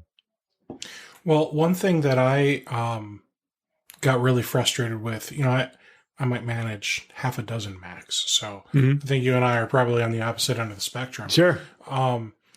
So I was able to install Adigy, and then the great thing with Adigy is that if you are managing Adigy from a Mac, you can just hit the remote control button, and it opens up the Apple Remote Desktop feature. And that's super easy. With when I sent a Screen Connect, or whatever they call it now, ConnectWise Control, when I sent an agent for that over, oh my gosh, it was pulling teeth. And then it still never worked. Yeah. It was like, we need you to enable screen recording for this. Okay, I did. Well, we still need you to do it. But I did. Yeah, but if you could go ahead and do that for me. No, I did. So I ended up canceling Screen Connect and going somewhere else, because I was like, this is stupid. I ended up getting rid of Screen Connect and just having Adigy, just because why? Why am I paying for this if it doesn't work? And I've got my several dozen Windows endpoints that I'm still managing these days, and everything works fine in Synchro with it. They're it's all HTML5 based for them. It could be a little bit better. Yesterday I was having some troubles supporting a client through it, and I was like, man, you should have kept you should have kept Screen Connect, Steve. And then I looked. It was like Jekyll and Hyde over. Shut up! You don't know me. Yeah. So I mean, I literally, I would say once every 6 months, I yell at myself about getting rid of something, right? No, I know, right? We're all in that, and every year we reevaluate all of our tools and say, is this the best way I'm doing this? Is this the best tool for this job? And if it's not, then we figure out if it's worth switching, and then we usually say no, because it's a pain in the butt. Right. So, what other fancy tools are you using for Macs with your clients? That's okay. So we use everything with Jamf Pro for the management of it. We push all of our software, we push printers, we push configuration, security profiles. That's what we use for that. We pretty much live in a Splashtop business. That's what we use for our remote access tool. And because we're Datto partners, we got SOS Splashtop for a year for free. So we use a combination of those two tools. We have some clients that we cannot automatically remote into their computers. They don't allow that. So we utilize SOS Splashtop in those instances. We also resell Splashtop to clients that have desktops at their computers. And what we can do is enable them to have the Splashtop business app on their home computer and remote in to their business computer. And they can do all their work there. They can even print back to the printer sitting at their home office if they need to. So what license do you need for that? Splashtop Business is the tier that it's called. It's like the purple one, if they're doing colors still. And it works really well. It's not horribly expensive. I think it was like $800 for 250 endpoints or something like that. Okay, that's not bad. I've got a guy, I think he said he's still using LogMe and Central, and he's got 1,500. And when he looked, and he might be spending, I don't know, however many hundred a year or whatever. Mm-hmm. But when he looked at Splash Top, it was going to be like thousands. It depends because they've got a lot of different tiers. I think he was just looking at it as, oh, it's $99 a computer, so I need to sell everyone this thing for $99 a computer. Yeah, let's see here. If he had, yeah, it can get pricey. I mean, if you're talking thousands of computers, it can get for remote support. Yeah, I don't know. They've got so many licenses. I'd have to dig through. They got so many different licenses there. It's ridiculous. But okay, so with Splashtop Business, you're paying for the number of endpoints managed, not the number of end users using it. Correct. Because I know with Control, it's a combination of both. It's like, for a while, it was like, all right, you can have one concurrent user and a maximum of X number of desktops. And I'm like, why are you limiting both? Like, one or the other? Because it's ConnectWise, man. They got to squeeze the money. Well, let me tell you, they're gonna have to do something because they've squeezed a little too much, and I think their partners are all pissed off because they keep squeezing and not updating any security issues. Yeah. We do Splashtop. It says the tab says for remote for managed service providers. It's Remote Support Plus is the tier, and we did 250 computers at $829 a year. Okay. So that wasn't too bad. And that's a price. What we did was we resold it to people who needed to get into their computers. So it ended up being a wash. I mean, it was free, or we made money on it. So I see they've got Plus and Premium. And basically what I'm hearing is, if they've got 9,000 computers, $825 a month, or $9,900 annually. And that will cover all those computers, and you can give unattended access to all 9,000 end users if you wanted to. And you just unfortunately probably have to manage a whole bunch of security. Yeah, there's that. when it comes to like, all right, this person's allowed to access this computer. Like, but you can do it, is what I'm hearing. Yeah, you can. Yeah. And they don't care how many concurrently are connected right now. Nope. Okay. Excellent. And it's been pretty slick. Like, we had a situation where an office, the office manager had to print checks and mail them out, but they were using QuickBooks Desktop, multi-user. So she was, she needed to stay home and work from home, but everyone else is at the office. So what we did was, we gave her a laser printer and a stack of checks, sent her home, and she's using her desktop at home. Actually, she's using a company provided computer at home too. And she's remoting in, and then you can add the printer sitting next to you in Splashtop, so you can be working at your office and print back to your home office. And she was printing checks and mailing them out, and because it was a lot of checks. It was like hundreds of checks a month because they were paying people and paying vendors and stuff, and they did it all with checks because that's how they roll. And it worked perfectly. Like, she can print off all these things, and she's never been back to the office. They just have the checks actually mailed to her, or she goes in once a month to grab another ream of checks or whatever, and just prints everything off at home. Oh, my thing got delivered. I know. I got something got delivered here too. I don't know what it is. I'm like, I can't even keep track of this stuff. 1 second. Sure. All right. So I just asked my wife to bring it to me. Ooh. I want to open this on the air. Because I think it's cool. So I'll switch over to you for a second. What I'm going to do, so that way she can come in here, and she doesn't want to be on camera and all that. So I'll switch over to you. Do me a favor. Tell me what kind of like bag you use. Oh my God. Tell me what kind of bag you use for like commuting back and forth with clients and whatnot for your computer and whatever else. Okay. So I'm what they call a bag whore. I love bags. I've got That's probably awesome. 10 sitting over there, depending upon how and what I need to do. So I actually like this. It's by a company called Maxpedition. And it's a tougher bag. It's designed to carry, if you've got, some clothing as well, you can carry that.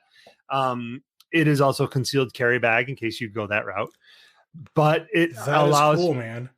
That is cool. It's a backpack and it looks nice. It's not like a janky looking, paracord backpack or anything like that, but it folds completely open. You can put a ton of stuff in there. So if I'm doing a project that requires me to take a lot of things that I'm going to be carrying, I use a backpack because I've, shoulders, backs, the whole deal. Like I'm not as young as I used to be. Things hurt. Let's not be standing around with something hanging off one shoulder and pulling you down. My chiropractor would probably kill me. But on a day-to-day thing, I've got a bag that's a canvas and leather bag from Waterfield, which is sfbags.com. That's what my next bag will be. I love their stuff. So I've actually got the bag for my 15/16 inch, but I put my 13 inch in there. And it's amazing. It looks so nice. I mean, honestly, like with the MacBook Air, you can't even tell there's a laptop in it. I mean, there's just nothing in there. And I've got a little bag of parts that, obviously we need adapters and all that crap. So I got the little bag of parts that I just tossed in there. I could toss my iPad Pro in there. And again, it doesn't weigh that much. But if I'm going to be like, hey, I need to bring some tools or I need to bring this thing on site, I don't use that bag because it's not good for me to have it hanging off the side like that. I try to carry less. I mean, I don't carry keys. I try not to carry many credit cards or anything like that. I carry my phone and that's about it. I'm trying to carry less stuff. I've also got another SF bag, Waterfield bag that's very thin. So if I'm just carrying like my laptop and, with the M1 laptop, if you're just going to the coffee shop for a couple hours or to the co-working space for a couple hours, I don't need the power adapter because the thing's got like 12, 14 hours of battery life. Yeah. So I'll leave all that stuff at home and I'll just carry the laptop and it literally looks like a man purse, but it's, I can just slip it in there and it's super easy to carry around and I don't have to, lug a huge stupid bag with me because I hate carrying stuff around. So let me tell you, my next bag is going to be the Waterfield Tech Folio 16 inch. And I'm actually going to put it here on the screen. Okay, this is the bag that will be my next bag. And it's just like you said, I want to carry less, not more. Mm-hmm. So the reason I want this bag is because like it opens up completely like this. It'll hold just my Mac and the few essentials that I want to take with me, and that's it. See, now I may have to buy that one too. Like I said, I've got... And I want to get the wax canvas. I want to get the Supreme suspension strap. And I think I would have them throw in the mouse pad just because I'm already spending over $200. What's another 30, right? I don't even need a mouse pad, Ryan. I use the Magic Trackpad 2 or whatever they call the thing. Yeah, but, I sent you a link to the one I've got. The Stayed Attaché messenger bag. Let's see here. I looked at this one and I just decided this is way too big. It is. It can hold a lot of stuff. It looks like it can. It absolutely does. So let me show you what I got. And I'm actually going to stop screen sharing and let me show you what I got. What I got is a Nomadic. Here it is. Okay. Nomadic. And I'm opening this up right now. First time. I forgot to say, bring me my keys, and I don't have my tool on me.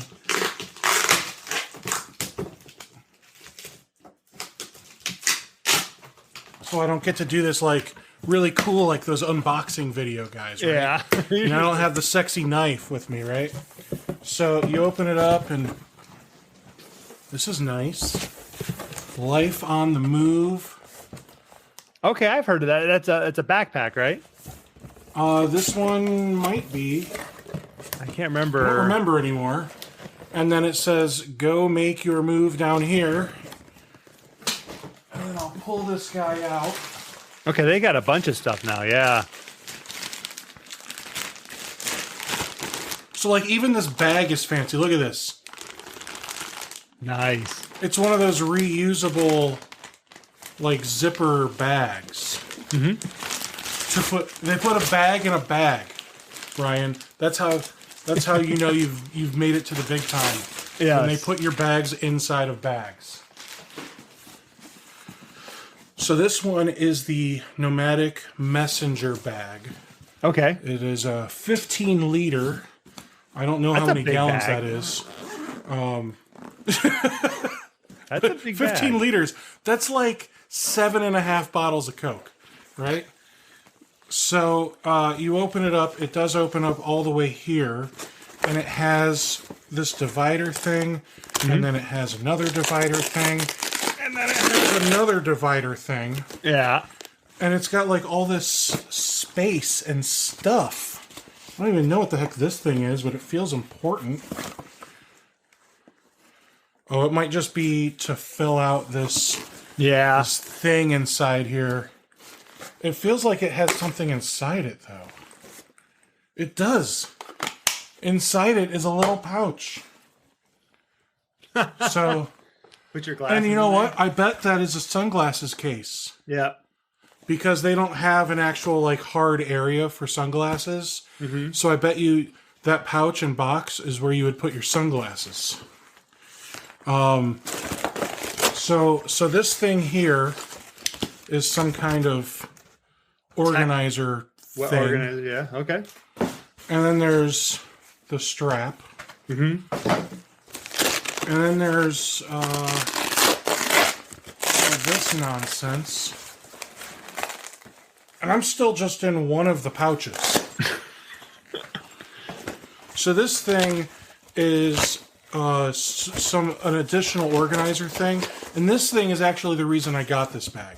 So it opens up and you see it like unfolds here. Sure.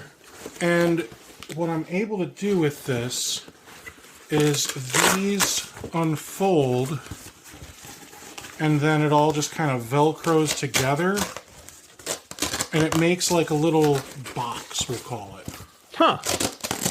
And then once I get all of these put together, it'll have 3 divided compartments, and I'll be able to put my DSLR camera, a lens, and some batteries, and whatever else that's big that I want to put in that thing. And all of that fits into this giant compartment with a zipper. And then over here, on this zipper, is where the IT magic happens. And here's where your mind's going to be blown. Mm-hmm. It has, open this up, big 16-inch laptop, and a tablet thing here. And the tablet thing is supposed to be able to hold my iPad Pro. Nice. So it should be able to hold a 13-inch. Okay. So let's test that real quick.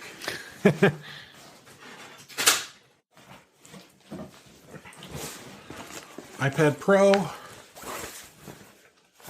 Helps if I go inside the right one.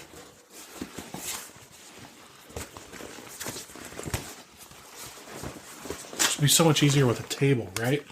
Yeah. The iPad Pro fits inside that smaller pouch perfectly.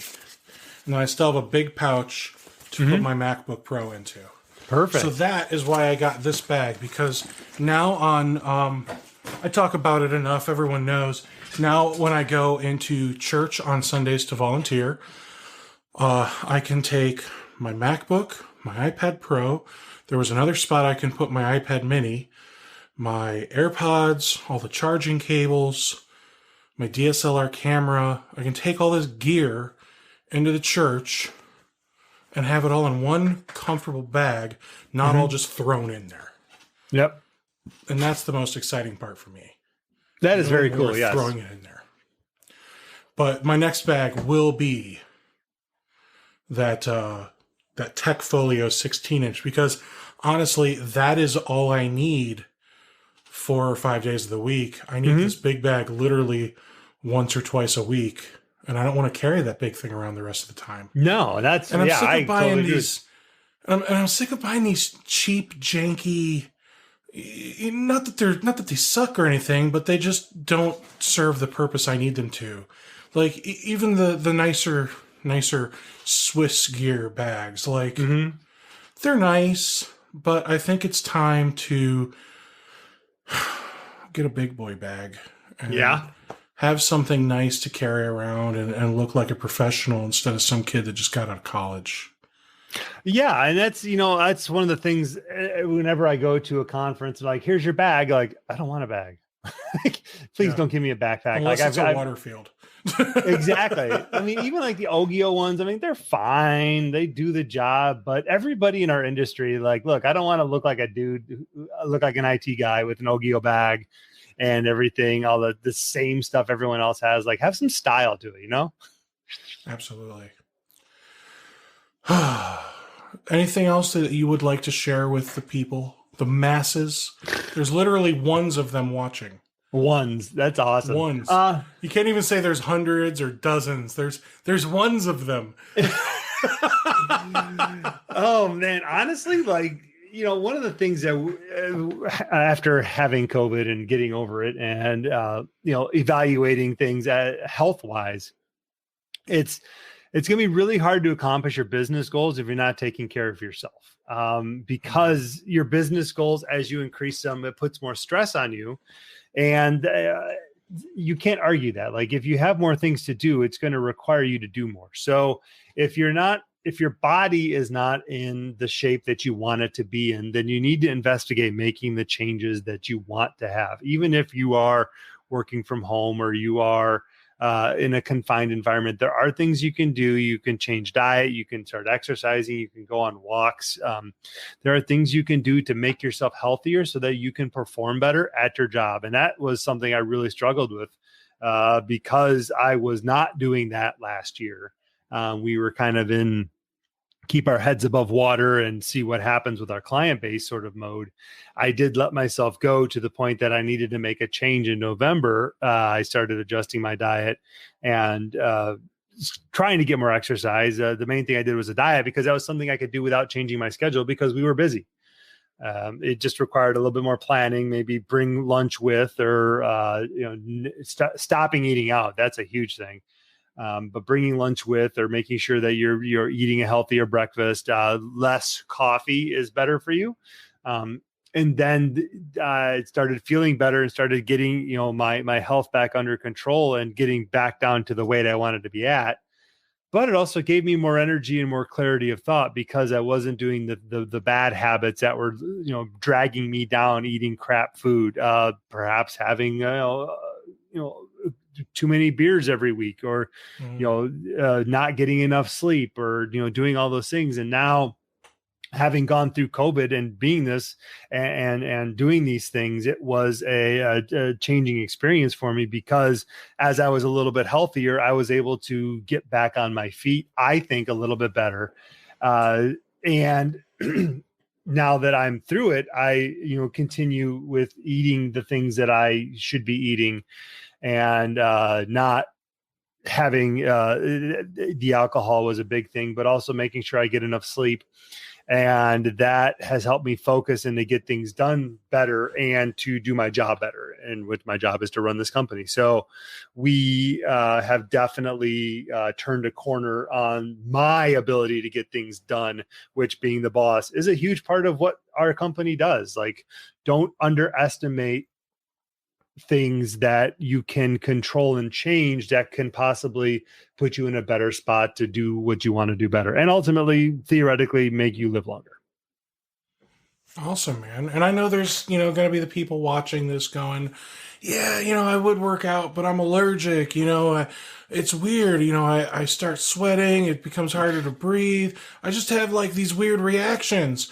But he's right. I'm one of those people, and I started doing Noom Okay. Black Friday, and I feel like 15 pounds was a huge change. Yeah. I still have a huge change to go. Like, but it's you're taking steps forward. Like that's all anybody can ask is that, we keep moving forward. Yeah. And, small change. And the one thing that I think is important for people that maybe they are a bigger guy like me, and you probably feel, or at least I would feel like, oh, well, it's impossible to lose weight because that means I can never have, Oreos again or whatever. Right. And Noom says, dude, you can have Oreos. Just don't eat a whole freaking roll of Oreos. Like, there's a reason it has a serving size on the back. Yeah. So, now that I'm looking at this and going, oh, so I'm allowed to eat rice. I'm allowed to have noodles and bread and all. Like, I don't have to cut out all this stuff and go on like weird fad diets because those aren't sustainable. No. So I'm pumped about that. But awesome. Congratulations. That's a huge shift. Thank you. So, seriously, Ryan, I almost feel bad because I feel like we could have, dived way deeper into Apple device management, but we had such a great conversation. So yeah, we did. That was a lot of fun. Hopefully everybody else enjoyed it. Would love to have you back again. Maybe you can like show some of us that have never used Jamf what Jamf looks like and how to use it, and maybe set it up as an MSP that would like to better support their clients who are inevitably getting Macs, because that's what people want, man. They're sexy, right? Everyone wants the sexy thing. It's the battery life, man. That's the thing that's good. They're fast and they have like the 12 or 14 hour battery life. That's a huge thing. Man, I never got more than 4 hours on this MacBook Pro. Oh God, no! Even my brand new one, the one from 2019, I 3 maybe 4 hours, and then the 100-watt battery charger is like this big in your bag, and this thing uses the same charger my iPad uses. It's a 30-watt charger. Insane. So I don't remember if I said so, but Google Drive for G Suite using the Backup and Sync app. I'm told works when you have the latest Big Sur update installed on your Mac. Okay. So I would say give that a try if you have any G Suite clients. Like, say, hey, can I test this out on my computer real quick or whatever, so that way you can verify it's actually working. That way you can help your clients. So I just got an email. I actually just got forwarded an email about that from a client, and it looks like in April it's going to have full support. So I can get a new Mac soon. You absolutely. I'm returning this one. Yeah, I'm going to return. I sent you the Google Doc. Someone literally just sent it to me. That's awesome, because Drive file stream release notes upcoming April 2021. Version 47.0 will support Apple M1 devices and will have additional bug fixes. I think this might be the first time Google has ever said, hey, here's what's on the roadmap, because they probably don't want to lose a big chunk of their customers. Yeah. I mean, let's be honest. They probably have a boatload of people that are on Apple devices. Oh, I'm sure, including their own employees. Like, how? It's not like you didn't know this was coming. Apple gave you 8 months of warning. They did. They really did. And gave you the hardware to make it. They also did. I forgot about that part. Yeah, for $500, it was just a glorified iPad running Big Sur, but yeah, whatever. It was an iPad shoved in a Mac Mini. And for $500, you got a device that you could use, and you got all the developer tools. Like, that's all they charged for that thing. Yeah. Do you have a developer account? I do. It is. It's $100 a year. I know. Yeah, it's worth it for the beta stuff that you can test and break and.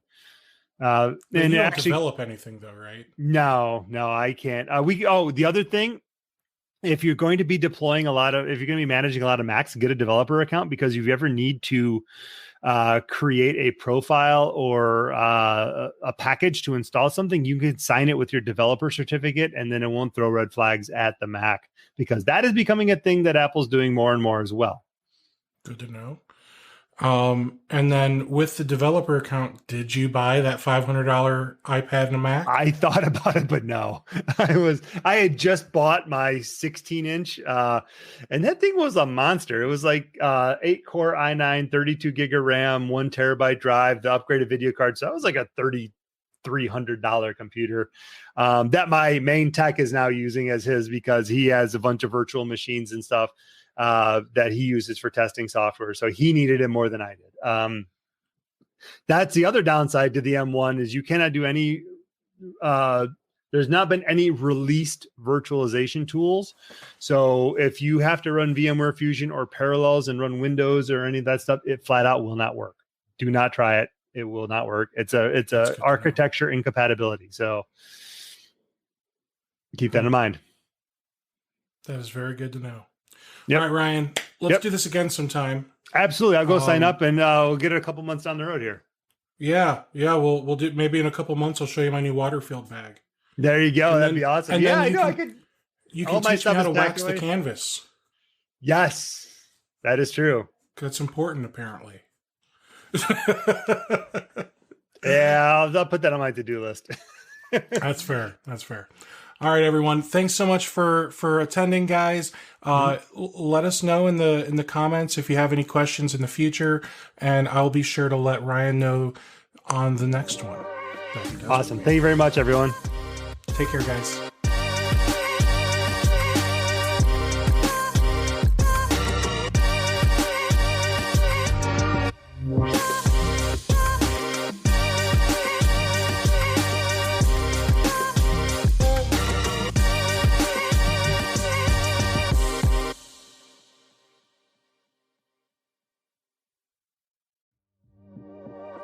Have you been looking for a way to stay focused on your goals and grow your MSP? Accountability groups from RocketMSP can help. We offer weekly accountability sessions that meet online with a group of your peers. Your success begins with accountability. Go to www.rocketmsp.io to join your accountability group today.